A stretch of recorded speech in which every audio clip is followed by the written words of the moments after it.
Ele estava adorando. Ele estava fazendo o seu papel de adorador. Mas alguma coisa faltava para ele. Alguma coisa não estava completa. Ele ainda precisava de algo.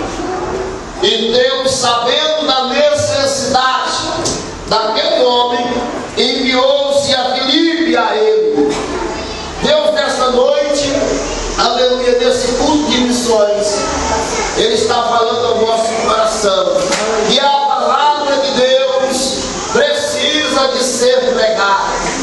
Ela precisa de ser pregada a tempo e também fora de tempo. A palavra de Deus precisa de ser anunciada. Aleluia. E é por isso, aleluia, que nós nos reunimos aqui. Reunimos para adorar o Senhor. Mas o nosso culto aqui é o lugar que entramos para sermos revestidos por Deus, para sermos cheios de Deus. E há pessoas lá fora, irmãos, que estão precisando também de ouvir a palavra. Há pessoas lá fora que estão precisando, aleluia, de ouvir uma palavra de ânimo, uma palavra de direção, uma palavra de cura, uma palavra de libertação, uma palavra verdadeira. Aleluia, a palavra verdadeira. Muitas pessoas têm sido persuadidos e não conhecem a verdade. A Bíblia diz que deveremos conhecer a verdade, e conhecendo a verdade nos libertará. A verdade nos libertará.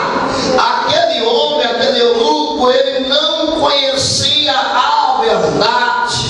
A partir do momento que ele conheceu a verdade, pelo intermédio de Filipe, o que ele viu? A Bíblia diz que ele viu a água.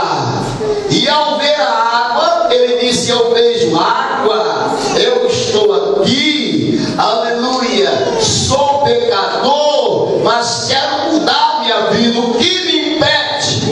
Filipe diz: é lícito, vamos então descer para a carruagem e vou batizar você. E agora, em nome de Jesus Cristo, aleluia, vou batizar você, aleluia. E a Bíblia diz que ali foi feito, aleluia, a obra de Deus. A obra foi feita, e depois de ter o batizado, aleluia, a Bíblia diz, aleluia, que quando saiu da água, o Espírito do Senhor arrebatou a Filipe e tirou para outro lugar. Por quê? Porque havia em outros lugares também pessoas necessitadas, pessoas que precisavam também de conhecer a verdade. Faça uma interrogação para o teu irmão: você conhece a verdade? Você conhece a verdade? Aleluia. Conhecer a verdade, irmãos, aleluia, é algo importante para a nossa vida. A Bíblia diz que, tendo conhecido a verdade, ela nos libertará. Versículo 36 do capítulo 8 do João, do Evangelho de João, do 36, aleluia, do capítulo 8 de João, diz assim: se o Filho vos libertar, verdadeiramente sereis livres. Aleluia. A partir daquele momento, o Filho de Deus, aleluia, pelo intermédio de Filipe, libertou aquele eunuco, aquele homem bem-sucedido, aquele homem que tinha uma grande autoridade nas suas mãos. Ele tinha tesouros guardados nas suas mãos. Era um homem de responsabilidade, mas porém estava, aleluia, sem entender aquilo que queria.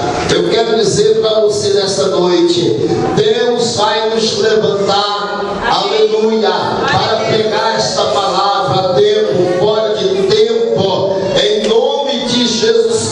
Se todos crêem, digam amém. Vamos ouvir a Rosângela louvando ao Senhor nesta noite. Glória a Deus, glória ao Pai, ao Filho e ao Espírito Santo de Deus. Toda honra e glória e louvor é para o Senhor. Aleluia. Graças a Deus. Louvado e exaltado seja o nome do Senhor. Glória a Deus. Aleluia. Aleluia. Glória a Deus. Glória a Deus. Fala os irmãos com a paz do Senhor. Amém? Amém. Aleluia, Jesus. Aleluia, Jesus.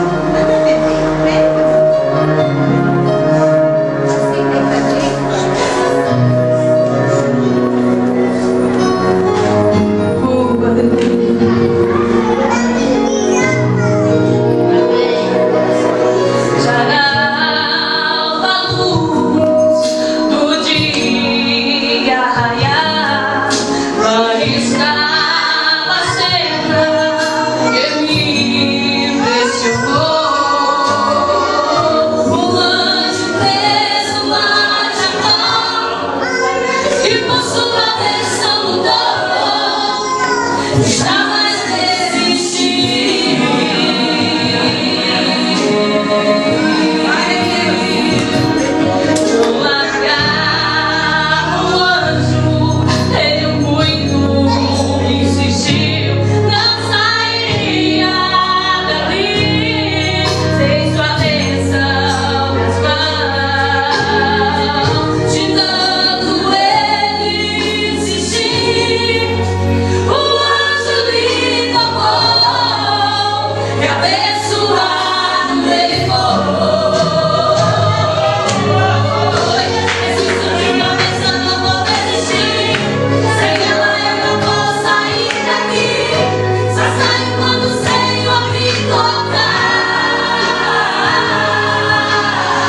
prosseguir.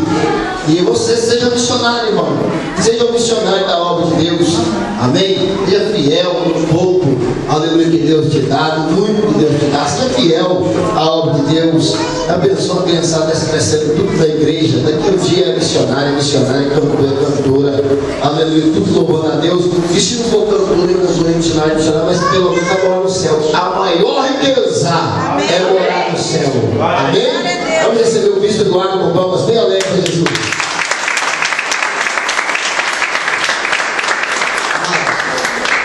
Amados, graças e paz.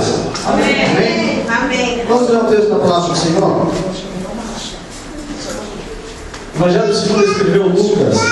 Evangelho segundo escreveu Lucas, capítulo de número 13. Evangelho segundo escreveu Lucas, capítulo de número 13 e o verso 6 a seguir. Evangelho segundo escreveu Lucas, capítulo de número 13, verso 6 a seguir. Glória a Deus. Lucas, capítulo 13, verso 6. Aleluia.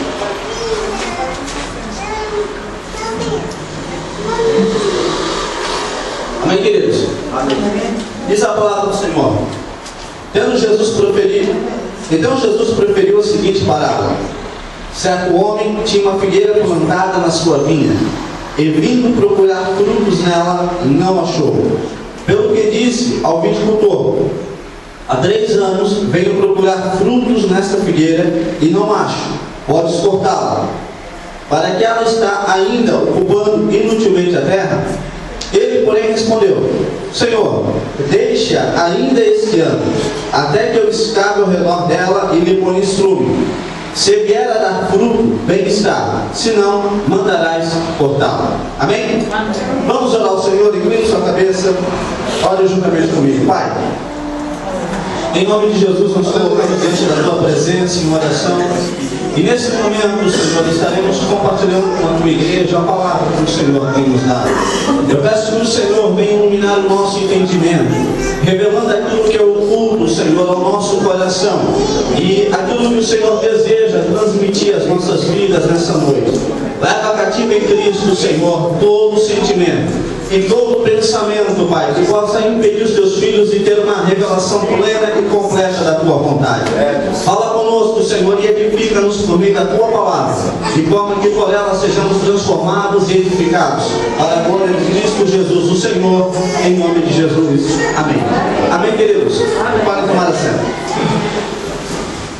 Amados, nós estamos nesse mundo de missões, e quando nós falamos em missões, é importante, por vezes, nós como igreja, entendermos o que é missões e a importância de missões. Nós temos que entender que quando Cristo, Ele edificou a sua igreja, Ele edificou a sua igreja sobre sua própria vida, ou seja, Ele morreu pela sua igreja. Jesus, Ele comissionou 12 apóstolos para dar continuidade ao seu trabalho. E esses 12, por sua vez, comissionaram aquilo que nós chamamos de igreja. Primeiramente, os 3.000 que se converteram, depois os 5.000, e logo, a Bíblia diz que logo então a igreja se espalhou por toda a terra.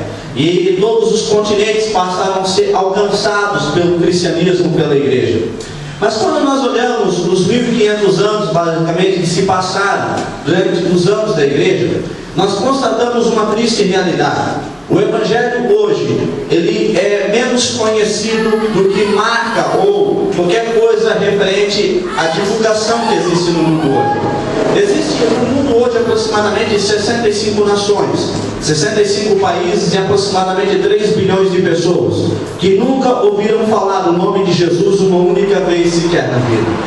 Nós vivemos em um país constituído por aproximadamente 12 milhões de habitantes, que é o que existe aproximadamente no censo demográfico de Portugal hoje. Em Portugal, com 12 milhões de habitantes, aproximadamente 150 mil são a quantidade de pessoas que conhecem o Senhor. Ou seja, menos de 1% da nação portuguesa ainda foi alcançado para Jesus. Embora você veja a quantidade, há tempos atrás alguém disse, mas em Lisboa já há muitas igrejas, há tempos atrás não havia tantas. Isso é uma verdade. Mas as igrejas em Portugal são constituídas na sua maioria entre 30 a 50 membros. Porque se nós colocarmos na ponta do lápis, no andamento que a igreja anda, a igreja precisaria aproximadamente 200 anos, no ritmo em que ela está, para poder alcançar toda a nação portuguesa. Ou seja, nas gerações inteiras estão morrendo e indo para o inferno sem conhecer a verdade do Evangelho. O mundo está aprisionado dentro de religiões. Metade do mundo está aprisionado dentro do islamismo, a religião muçulmana, que é a religião que mais cresce no mundo. Para você saber, em Portugal, a religião muçulmana, a religião islâmica, ela tem uma porcentagem de crescente 2 vezes maior do que a religião protestante ou os evangélicos. Ou seja, os muçulmanos evangelizam e ganham muito mais pessoas para o credo deles do que nós ganhamos para Jesus. A igreja, ela está num ritmo lento de crescimento. Existem nações inteiras que são completamente impenetráveis para o Evangelho. Quando você olha para os países da África do Norte, países da África do Sul, da Ásia, como é o caso da Coreia do Norte, como é o caso do Paquistão, como é o caso da China, você vê que o Evangelho torna-se completamente impenetrável. Existe hoje ainda aproximadamente 6 mil línguas, a qual não existe uma única tradução da Bíblia sequer. Não existe um versículo sequer traduzido da Bíblia para aproximadamente 6 mil línguas e dialetos. Essa é a realidade que o mundo vive. Essa é a realidade que a igreja está vivendo. Quando nós olhamos, nós vemos o caos completamente instalado sobre a humanidade. Os povos, eles estão completamente desesperados, e quando você olha para a situação do mundo, você vê os governos, eles falando e buscando uma nova ordem mundial, um novo sistema de governo, um sistema que traga paz, um sistema que traga união, um sistema que traga estabilidade mundial. Ou seja, o mundo, ele está clamando desesperadamente para a vinda do anticristo, e a igreja não está se apercebendo disso. Quando nós olhamos, há tempos atrás, aproximadamente 3 anos atrás, eu lembro que o presidente Lula, quando ele esteve numa cineira, numa reunião aqui em Bruxelas, ele disse algo que marcou o Brasil, quando ele disse o seguinte: o que o mundo precisa não é uma nova religião, o que o mundo precisa não é um novo sistema econômico, o mundo precisa de uma ordem mundial, um novo governo, um governo que unifique todas as nações, um governo que traga paz e estabilidade para todos os povos e acabe a pobreza. O mundo está precisando de uma nova ordem mundial. Barack Obama, presidente dos Estados Unidos, quando ele assumiu o mandato, a presidência dos Estados Unidos, na sua posse de governo, ele disse: o mundo deve se preparar e deve caminhar para uma nova ordem mundial, um novo governo que traga estabilidade e traga soberania para todas as nações. A Bíblia deixa claro que a vinda de Cristo está próxima. A Bíblia deixa claro que o anticristo está prestes a assumir o governo mundial. As nações estão clamando por isso.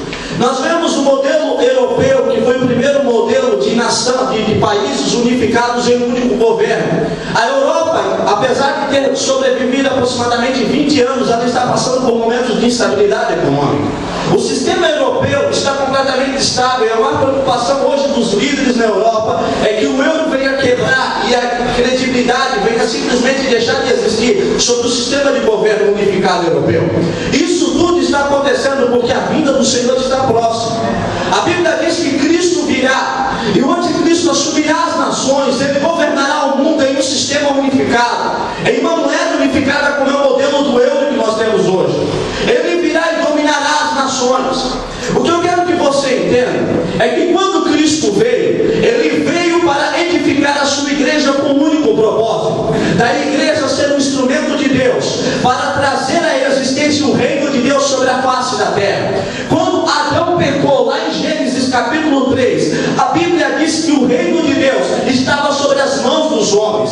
Deus criou o homem e Deus o colocou para governar, para dominar, para ser representante de Deus sobre as nações.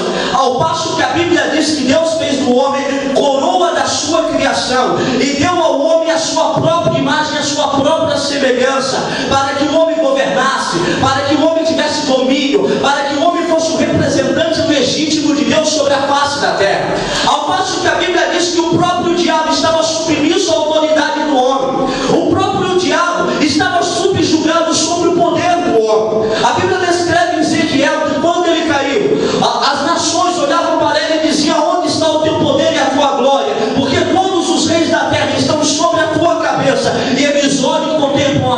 vergonha. Mas porém, quando o homem caiu, a Bíblia diz que o poder e o domínio que estavam sobre as mãos do homem foi tomado pelo diabo. E o homem que foi criado e constituído por Deus para ser rei, agora se torna escravo do pecado. E Jesus, quando vem, ele pega e declara dizendo que o príncipe dessas trevas, ele já domina todas as nações, e todos estavam debaixo do seu poder, debaixo da sua autoridade. Quando nós lemos a passagem da tentação de Jesus, em que o diabo se apresenta para Jesus e diz que prostrado tu me adorares, eu te darei todos os governos e todos os reinos da terra. O diabo estava falando a verdade, porque todos os reinos e todos os governos que estavam na terra foi dado a ele, porque o homem passou para ele essa autoridade. Quando Cristo ressuscitou, ele ao edificar a sua igreja, ele olha para os seus apóstolos e declara: todo o poder agora me é dado nos céus e na terra. Eu tenho todo o domínio e toda a autoridade, porque edificarei a minha igreja e as portas do inferno não prevalecerão contra ela. Quando você olha para a igreja é o reino de Deus sobre as nações, a igreja é o reino de Deus sobre a terra.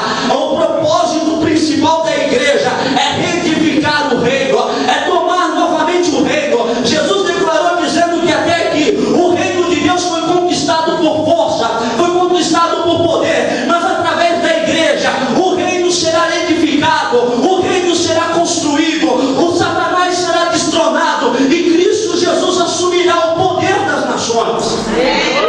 Mas o detalhe é que a igreja não se apercebe disso. A igreja não consegue compreender o papel fundamental que ela tem.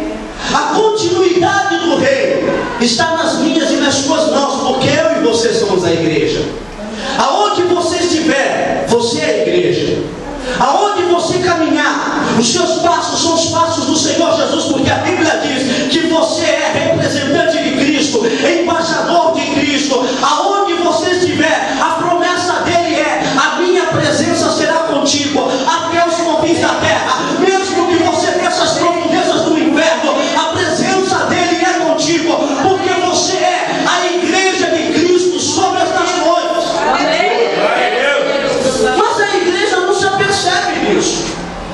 Ao passo que o que nós vemos hoje são crentes confinados ao mundo de derrota, vivendo debaixo de migalhas espirituais, vivendo uma vida de miséria espiritual. Existem crentes que passam mais uma vida de derrota dentro da igreja do que uma vida de sucesso e realizações. Eu e você como igreja não nos é prometido uma vida de prosperidade e de sucesso. Muito pelo contrário. A Bíblia diz que para aqueles que estão no caminho, o que está aguardando eles são muitas tribulações e momentos de tristeza. Porque a nossa consolação não está no caminho, está no fim dele. Paulo, ele escreve aos Coríntios dizendo que ele passou por muitas tribulações. O seu ministério não era reconhecido, o seu apostolado era abandonado. Ele havia passado momentos até mesmo de miséria e necessidade, que o próprio apóstolo Paulo escreve dizendo que ele perdeu a esperança em viver. Mas ele mesmo diz dizendo que a sua esperança e a sua alegria estava em cada alma que era reconstituída para o reino, através do seu ministério e através do seu sofrimento.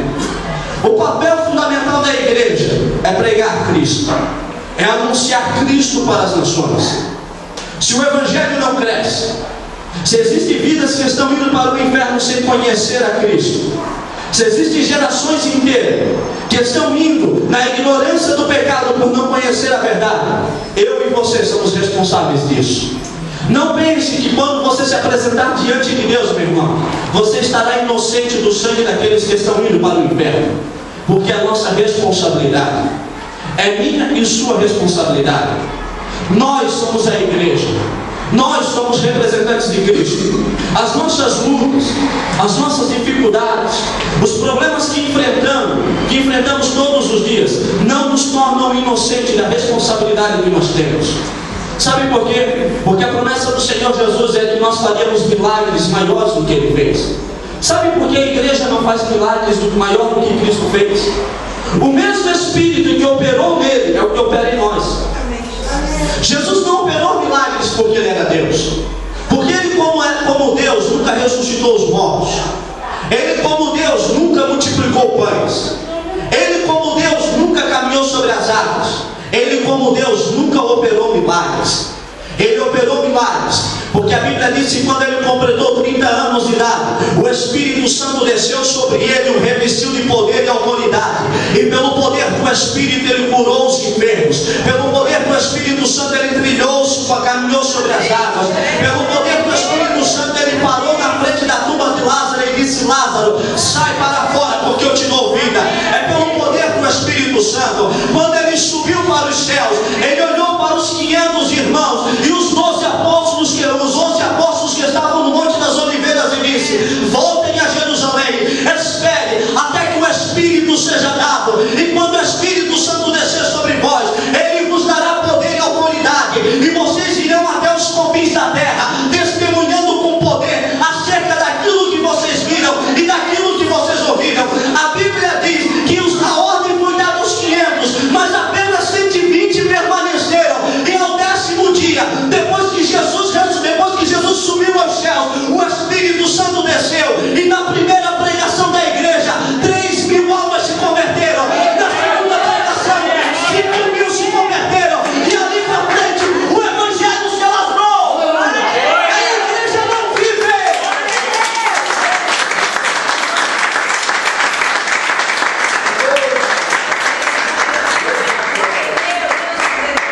Eu e você somos igreja. E esse mesmo Espírito está sobre mim, está sobre você. Quando você aceitou a Cristo como Salvador, a primeira coisa que aconteceu na sua vida foi o Espírito Santo entrar dentro de você, porque é Ele que opera em nós o trabalho da regeneração. É Ele que nos faz nascer de novo. É Ele que dá vida à obra de Cristo na cruz do Calvário. E o Espírito Santo permanece comigo e contigo todos os dias. O coração que pulsa dentro de você não é o teu coração, mas é o coração do Espírito Santo. O sangue que corre nas tuas veias não é o teu sangue, mas é o sangue do Espírito Santo. É a vida de Deus que está dentro de você. A vida que existe em ti já não é mais tua, mas é a vida do próprio Deus que está dentro de você. E quando eu e você como igreja estendemos as mãos para o necessitado, abrimos a nossa boca para o moribundo, falamos de Jesus para aqueles que estão mortos espiritualmente, a vida de Deus que está em mim e você é comunicada, e temos o poder de restaurar vidas, temos o poder de transformar nações, temos o poder de edificar famílias, porque a vida de Deus está em você. Amém. A primeira coisa que tu tem que entender é quem você é, irmão. Você não é um miserável que depende de orações para sobreviver. Você não é um pobre coitado que simplesmente porque está desempregado ou não consegue pagar suas contas, vive uma vida de derrota e é esquecido por Deus. Você é a igreja. Ele disse: edificarei a minha igreja. Ou seja, ele olhou para você e disse: edificarei o Antônio, edificarei o João, edificarei a Marta, edificarei a Maria, e as portas do inferno não prevalecerão contra ela. As portas do inferno não prevalecerão contra a tua vida. As portas do inferno não podem prevalecer contra você, porque você é a igreja. Você é a igreja. Mas a grande realidade é que o diabo, ele é um grande psicólogo. O diabo, ele é o pai, podemos dizer que ele é quase que o pai da psicologia. Ele tem o poder de chegar diante de crentes e colocá-los numa situação tão miserável, tão caótica, ao passo que até mesmo grandes homens de Deus como Eliseu é capaz de olhar nos olhos do Senhor e dizer: para mim basta, já não vale mais a pena viver. Existe um propósito para você estar aqui.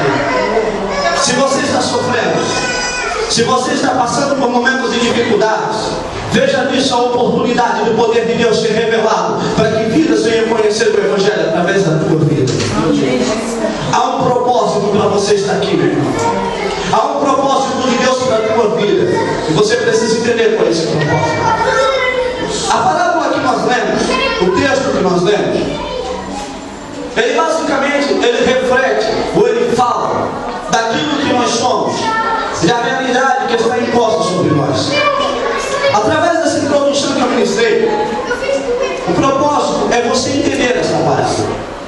O texto que nós vemos uma parábola curta, ministrada numa forma gramática com apenas 3 esboços, apenas 3 três partes dentro da escritura dela, dentro da escritura no original em grego. O texto fala-nos que Jesus ele estava ensinando as multidões.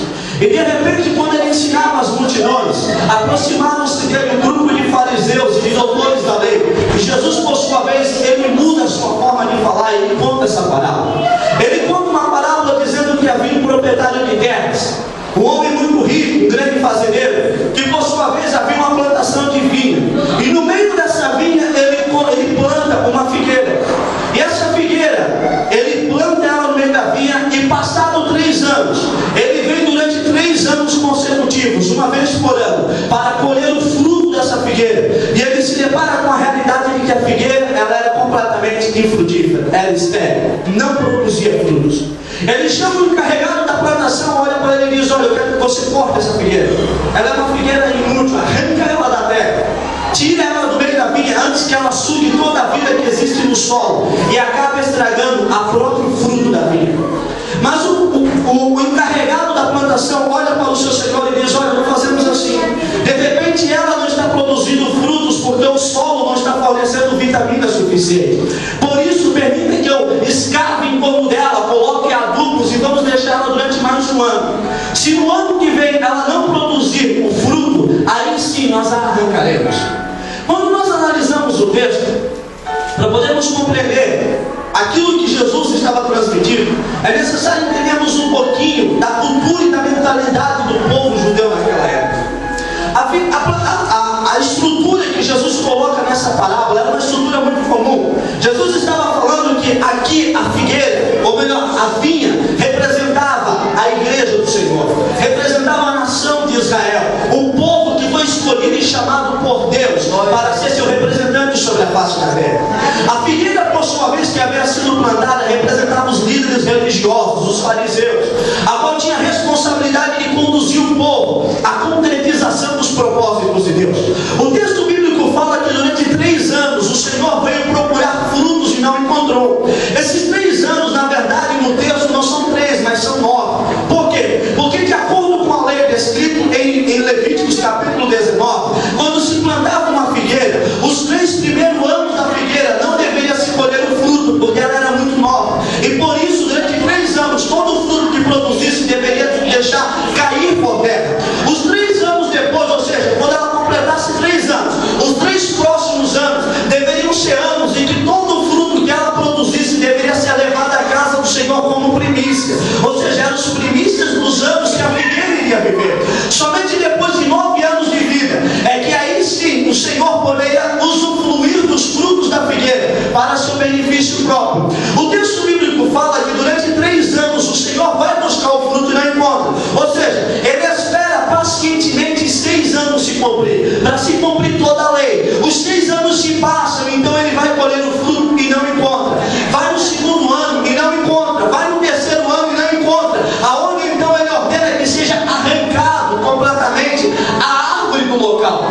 Na cultura do povo judeu naquela época, na estrutura do texto, a ordem não é cortar a árvore, mas sim arrancar ela. Ou seja, arrancava ela com raiz de tudo, não cortava ela. É por esse motivo que João Batista, quando ele pregava o evangelho, ele dizia: eis que o machado está posto sobre a raiz. Ou seja, quando Deus arranca, ele não corta, ele arranca com raiz de tudo, arranca por inteiro, para que a raiz não permaneça e o mal não se prolifere. O texto bíblico estava dizendo que o Senhor deu a ordem para ser arrancado a árvore por inteiro, porque ela era infrutífera, não produzia frutos, estava tirando a vida que havia no solo e prejudicando a vinha.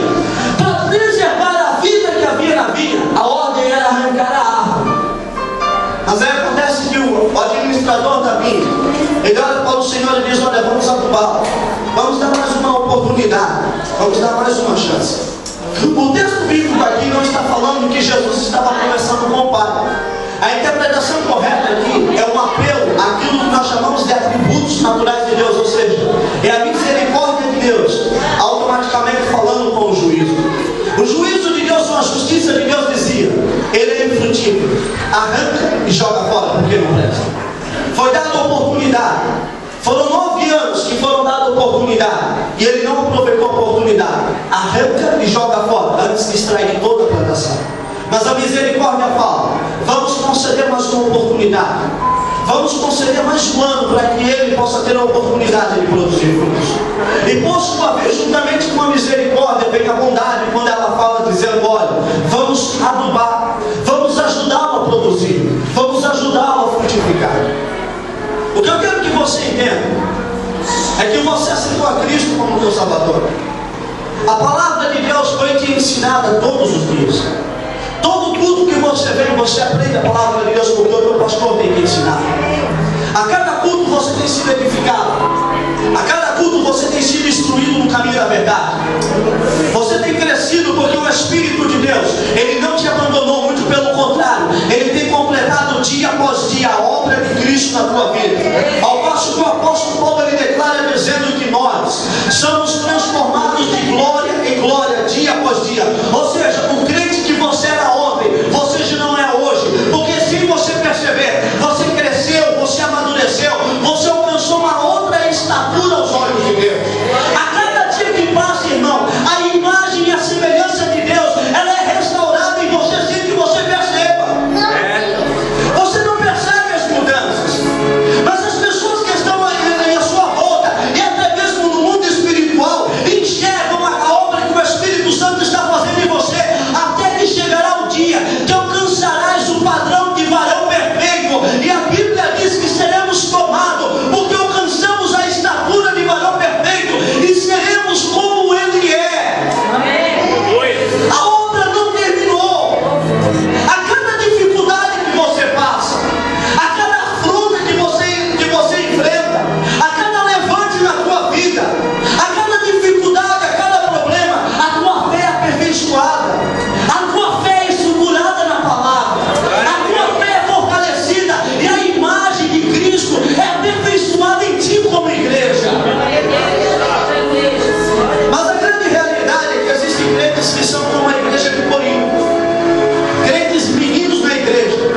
Sabe aquele tipo de pessoa que você olha para ele, o caboclo, o camarada já tem 40 anos de idade, mas age como se fosse uma criança idosa, completamente imaturo. Embora já tenha 40 anos, já tem 40 na cara, mas continua completamente imaturo e irresponsável por sua vez. Existem crentes que já alcançaram o padrão de maturidade na igreja, mas continuam agindo como crianças espirituais. Ao passo que o apóstolo Paulo declara dizendo: não posso falar para vocês como um homem fala para outro, tem que tratar vocês como criança. Não posso nem dar alimento sólido, porque vocês são completamente imaturos naquilo que vocês fazem.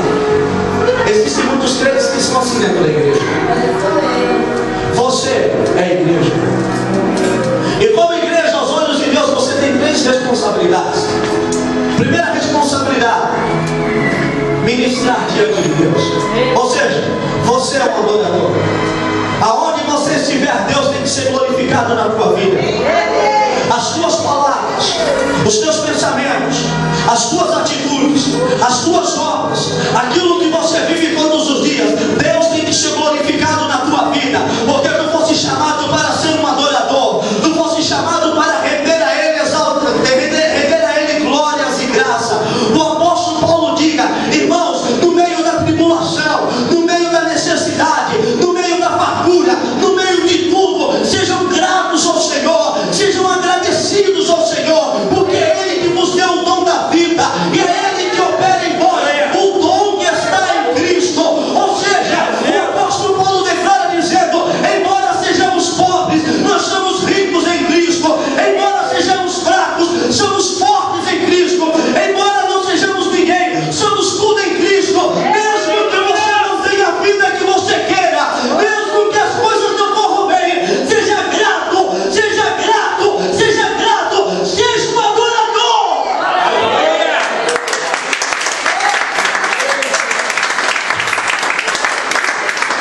Você foi chamado para fazer a diferença. Glória a Deus. Imagina aquele crente que só reclama de tudo. Reclama de tudo, nada está bom. A nação de Israel estava no deserto, queria comer pão, reclamava porque não tinha onde trabalhar, não tinha como viver. Deus disse: não se preocupe, eu vou vos sustentar. Mandava todos os dias pão fresco do céu. Todos os dias o maná descia. O povo ia lá, colhia além daquilo que podia. Quando a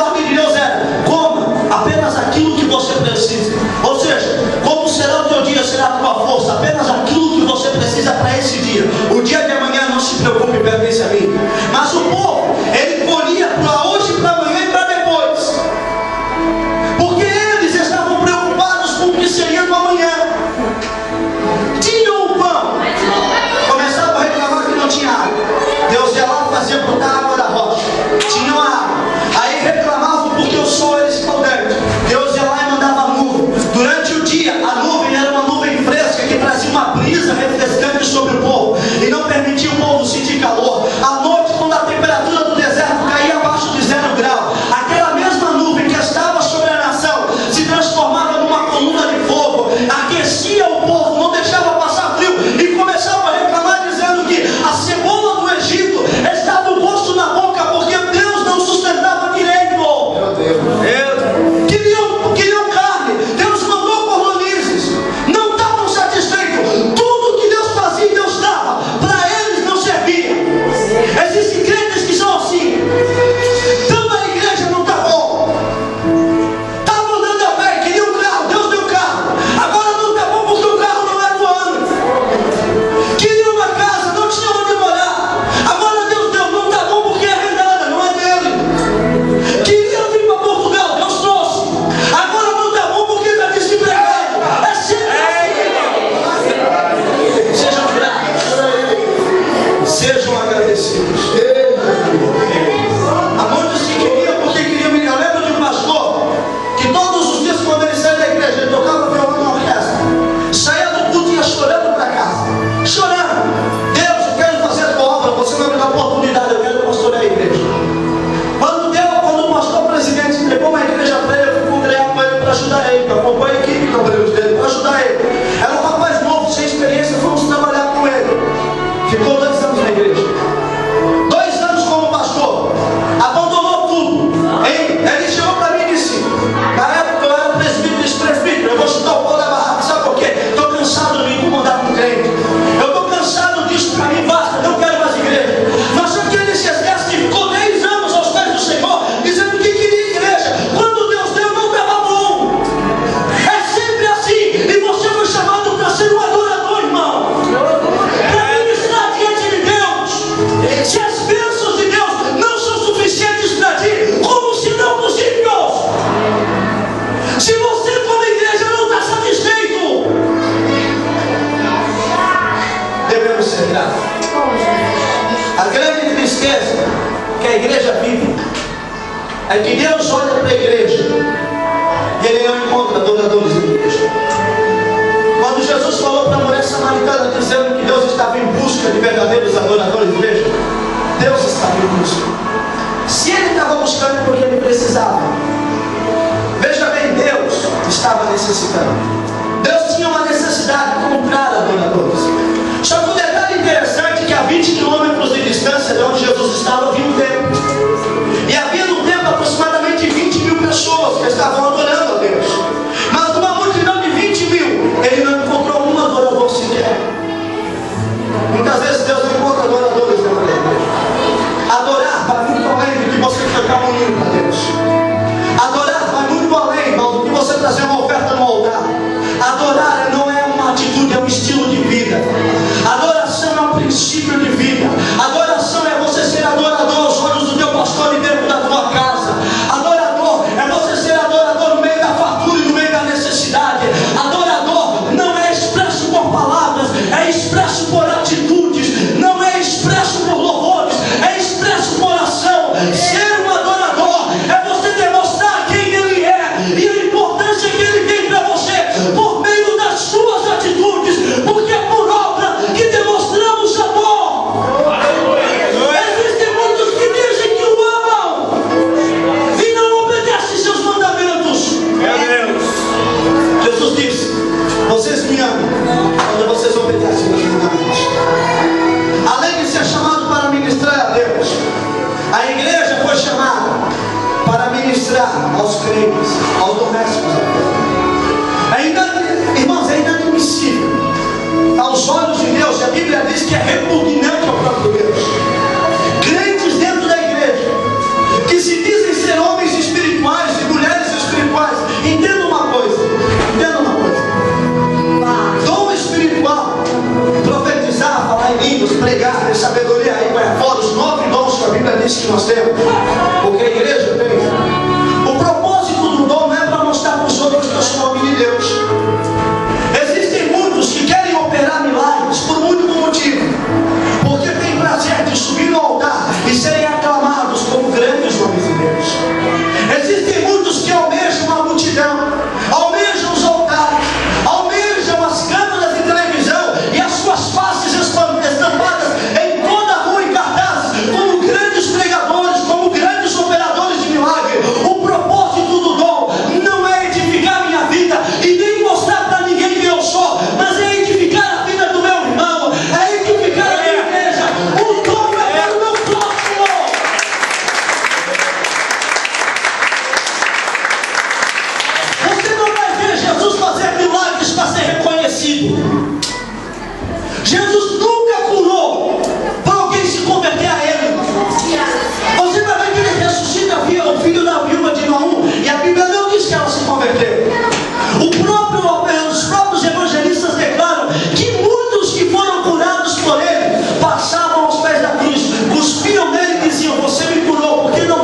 cruz que tu és o Filho de Deus. Porque Jesus nunca curou para ser reconhecido. Ele nunca operou milagre para ser visto por alguém. Ele fez, sabe por quê? Porque quando Jesus olhava o necessitado, ele sentia a dor daquela pessoa. Ele olhava o sofrimento e ele sentia como se fosse ele próprio. A Bíblia diz que ele se movia de íntima compaixão, não suportava a dor, e sem olhar para quem, ele estendia as mãos e curava, restaurava, dava uma nova oportunidade de vida. Porque o que gerava e impulsionava Jesus era o amor ao próximo, o desejo de ministrar, o desejo de servir, o desejo de demonstrar aos outros quem Deus é. A Bíblia diz que ele não se usurpou, ele não fez questão de se humilhar a si próprio para servir a simples homens. O apóstolo Paulo declara para a igreja dizendo: se alguém se acha ser alguma coisa em Cristo, que aprenda a olhar para o seu irmão como se ele fosse superior a si mesmo. A igreja deve cuidar da igreja. Não é responsabilidade do pastor se o irmão está morrendo na fé e não recebeu assistência. Não é responsabilidade do pastor se alguém se desviou do caminho, simplesmente porque na igreja foi desprezado. Eu e você, como igreja, temos a responsabilidade de carregar uns aos outros. Temos a responsabilidade de suportar os fracos na fé e edificar aqueles que estão fracos. Temos a responsabilidade de estender as mãos para o necessitado. A igreja cuida da igreja, a igreja ajuda a igreja, a igreja abençoa a igreja. Não é tua função e nem tua responsabilidade. Dons espirituais, irmão, ministério bem sucedido, não te esquiva da responsabilidade de se apresentar diante de Deus e ser requerido de ti a vida do irmão que estava no teu lado e morreu e você não se apercebeu. Ficamos presos dentro do nosso mundo, ficamos presos dentro da nossa necessidade e se esquecemos que a nossa volta existem irmãos na fé que estão passando por situações piores do que a nossa. O apóstolo Pedro, quando ele escreve a sua carta, ele diz: irmãos, não se intimidem diante das tribulações que vocês estão vivendo. Saibam que existem no mundo irmãos passando por situações piores do que a vossa. Por isso, não se desanimem. O diabo quer que nós nos tornamos egoístas, irmãos. As nossas orações giram em torno das nossas necessidades. O pastor fica simplesmente ocupado em torno da nossa necessidade. E enquanto isso, existem muitos irmãos morrendo na fé por falta de assistência. Igreja, cuida de igreja. Você vai ver, você vai perceber que quando a igreja se reuniu, chegou diante dos apóstolos e declararam a eles, dizendo: não é justo, porque na distribuição do pão e do alimento diário e nos nossos cultos estão sendo deixados do lado os pobres e as viúvas e os órfãos. Os apóstolos olharam para a igreja e disseram: que parte temos nisso? É claro que nós pregamos o evangelho e levamos a Cristo, e quem cuida da igreja é a igreja. Escolham entre vós diáconos para atender a necessidade dos santos. E a Bíblia diz que foi a igreja que elegeu o diácono, foi a igreja que levou a necessidade, foi a igreja que se preocupou, não foram os apóstolos. Igreja cuida da igreja, igreja ministra para a igreja. Se a igreja não tem unidade, irmãos, não adianta pregar o evangelho dos de fora. Se a igreja não aprende a se cuidar como família, você percebe uma família, irmão cuida de irmão, não é assim? Filho cuida de pai, pai cuida de filho, a família é unida. Mesmo que o indivíduo esteja errado, mas a família se cuida, se preserva. Nós somos uma família. Eu e você somos uma família. Mas que família nós somos, que nos matamos um ao outro? O apóstolo Paulo escreve aos irmãos de Efésios dizendo: o que devo fazer? Louvar vocês? Se vocês se devoram entre vocês, daqui a pouco não vai ter ninguém na igreja. Vocês se matam entre vocês. Existem muitas igrejas que é assim. E terceiro ponto: a igreja existe para edificar e ministrar o mundo. Os detentores da glória somos nós. A glória se revela a você, pequeninos na fé. Jesus disse que a sabedoria de Deus foi oculta aos sábios da terra e foi revelada àqueles que eram desprezados e tidos sem valor. A sabedoria de Deus foi dada a mim, foi dada a você. Sabe por quê? Porque os sábios da terra não têm a mente de Cristo, mas eu e você temos.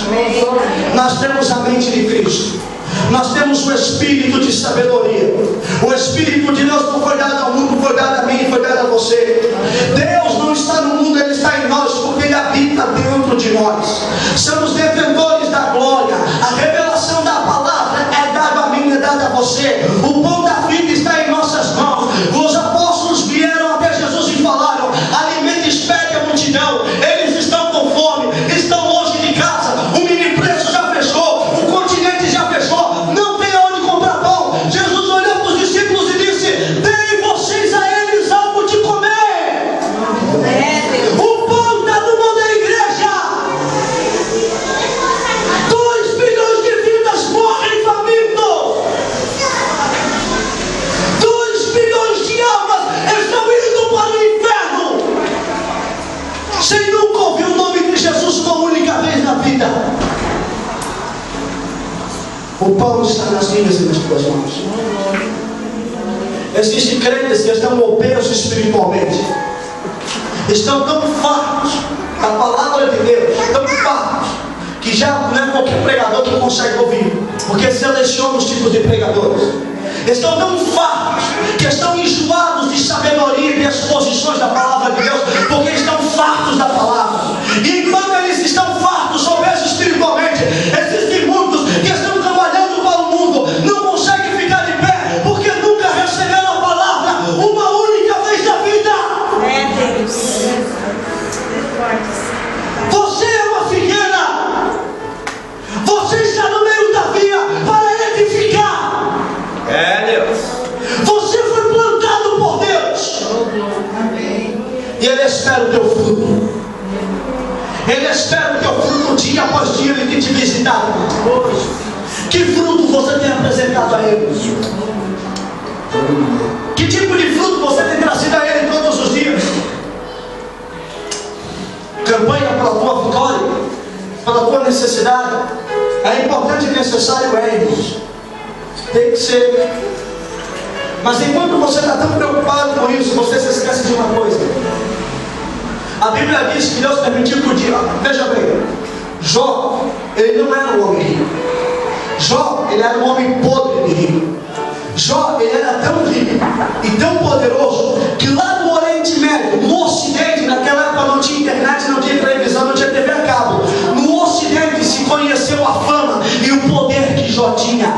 Ele era o homem mais rico do Oriente. Não existia em toda a África e em toda a Ásia homem mais rico e mais poderoso do que Jó.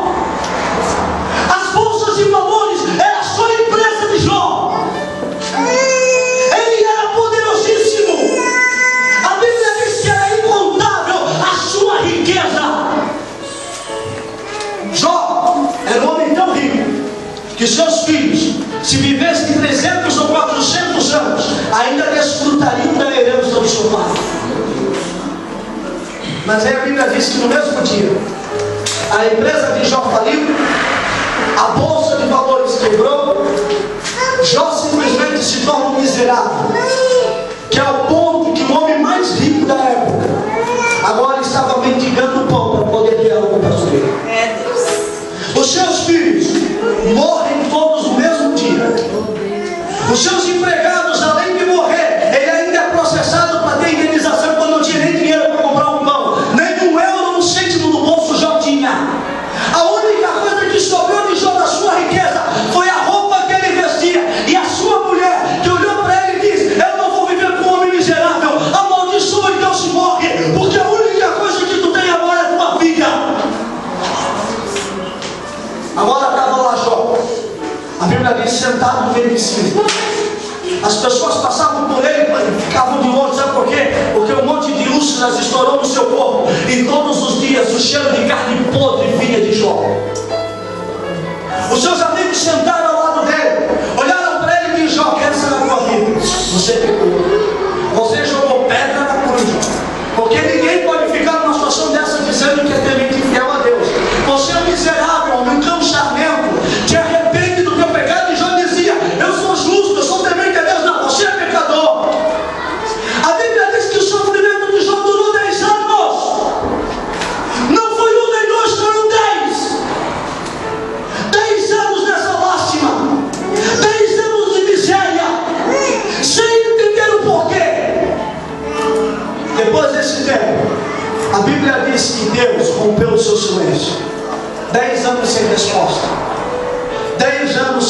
manifestações divinas. 10 anos. Depois disso, a Bíblia diz que Deus rompe os seus silêncios. E a Bíblia diz que enquanto Jó orava pelos seus amigos, Deus mudou o cativeiro de Jó e restituiu tudo aquilo que ele havia perdido.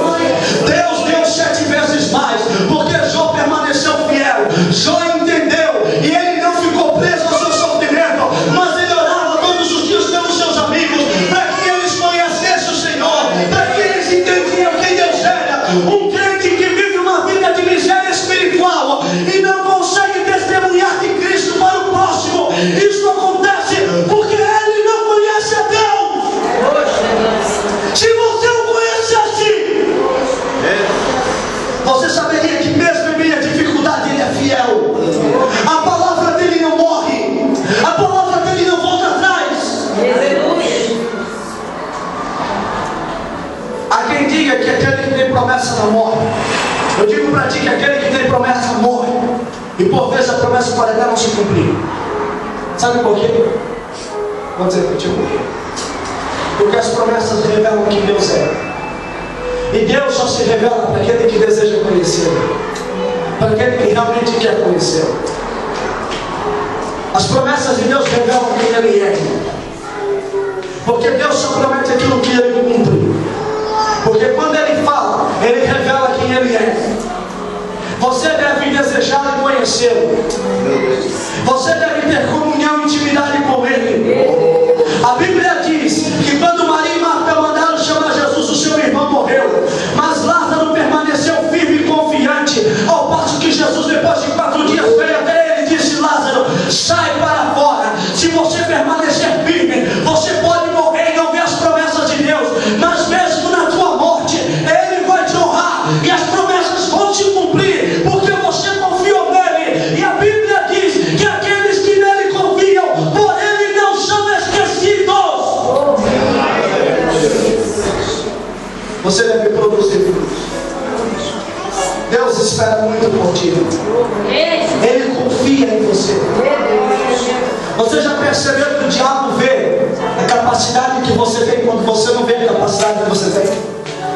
Você já parou para pensar? Se realmente você fosse um Zé Ninguém, se você fosse um Zé lançado à esquerda, que nem a bola faça para ti, porque você vai perder ela no meio do campo. Se você fosse um imprestável, inútil na igreja, você acha que o diabo ia se preocupar contigo? Você acha que o diabo ia... Irmãos, eu digo uma coisa para ti: se existe alguém mais ocupado na face da terra, é o diabo. Ele tem uma agenda infinita de compromissos para cumprir. Você acha que ele ia se preocupar com Zé Ninguém? Você acha que ele ia se preocupar com alguém que simplesmente não faz efeito nenhum? O diabo consegue enxergar aquilo que você é quando você não enxerga o que você é. A Bíblia diz que todos somos fracos e que somos fortes. Sabe por quê? Porque Deus investiu em você. Amém. Deus acredita em você. Aleluia. Deus acredita no teu potencial. Ele confia em você, meu irmão, e você não pode trair a confiança dele. Você não pode simplesmente trair a confiança dele, porque existe um potencial que até mesmo o inferno tem dentro de você. Você é capaz de mudar a realidade de vidas. Você é capaz de arrebentar os grilhões do inferno e arrancar de lá almas preciosas. Você é capaz de levar o evangelho até os confins da terra. Você é capaz de abalar a estrutura do inferno e levar famílias inteiras à restauração, simplesmente por meio da tua intercessão. Você é capaz. Existe um potencial em você. Deus, Ele investiu em você, irmão. Acredite nisso. Você é um gigante aos olhos de Deus. Não se inferiorize. Alcance vidas para Jesus. Compartilhe da tua fé. Entenda o seguinte: se eles vão se converter ou não vão se converter, isso não é um problema nosso, é um problema de Deus. Obrigado. O teu compromisso é falar da verdade. O teu compromisso é pregar o Evangelho. E deixe que o Espírito Santo faça o resto. Entenda que a vida de Jesus está nas nossas mãos. Jesus declarou dizendo que quando todo o Evangelho do Reino for pregado, chegará ao fim. Existem nações, 65 países, incluindo Portugal, que precisam conhecer conhecer o Evangelho. Existe um propósito para você estar aqui. Há um propósito de você estar nascido. Existem muitos que estão na igreja e estão recebendo de Deus simplesmente mais uma oportunidade. Não desperdice, meu irmão. Acredite naquilo que você é. Acredite no potencial de Deus na tua vida.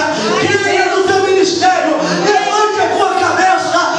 Seja aquilo que Deus deseja que você é. Não se curva. Não se intimide. 10.000 cairão ao teu lado e outros tanto à tua direita, e você não será abalado. Mesmo que você ande pelo vale da sombra e da morte, Ele é contigo, meu irmão. Amém. A promessa dele é: serei convosco até a consumação dos séculos. Não se intimide. Evangelize, fale de Jesus, ministre sobre vidas, interceda por nações. Há poder nas tuas orações, há poder na tua palavra. Colabore no crescimento desse ministério. Invista o teu tempo. Não é tempo perdido trabalhar na obra, é investimento para a tua vida, porque é uma coroa de glória, há uma coroa de justiça, e a promessa de Deus Ele é generoso para pagar o salário de cada um dos seus trabalhadores. Então, portanto, faça a obra. Se você não é reconhecido, faça. Se o teu pastor não te investe, faça. Se ninguém te vê, faça, porque a coroa de justiça será dada por Ele.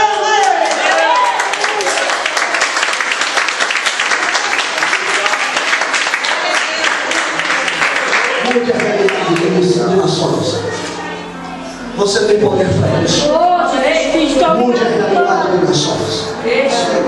Mesmo que o teu trabalho não permuta frutos, mesmo que você trabalhe e não veja frutos, irmão, o teu fruto surgirá quando você chegar na eternidade. Você está passando pelo reino, você está passando por ele. Não seja uma figueira infrutífera. Sabe por quê? Porque as figueiras infrutíferas serão arrancadas. Elas serão arrancadas para que a vinha não seja prejudicada por causa de mim. Sabe que um crente infrutífero na igreja atrapalha o fundamento do trabalho duro. Então, portanto, não seja uma pedra de tropeço, meu irmão. Mude as tuas atitudes, mude a tua reação, mude o teu estado. Há poder nas tuas decisões. E por isso muitas vezes você não é abençoado por falta de atitudes. Por isso muitas vezes os teus sonhos não são concretizados por falta de uma posição. A ordem de Deus para o profeta Ezequiel é: põe-te em pé e eu falarei contigo. A Bíblia diz que Moisés morreu e agora a nação inteira estava esperando um novo líder assumir. E sabe aonde estava o líder ungido por Deus? Estava ao pé do altar, choramingando como uma criança, se achando completamente incapaz. Até que passaram-se 40 dias, ele não tomava posição. O próprio Deus tomou a posição, veio a ele e disse: Josué, põe-te em pé, seja corajoso, seja forte. Eu te chamei, eu te mandei, e você vai fazer o povo herdar a promessa.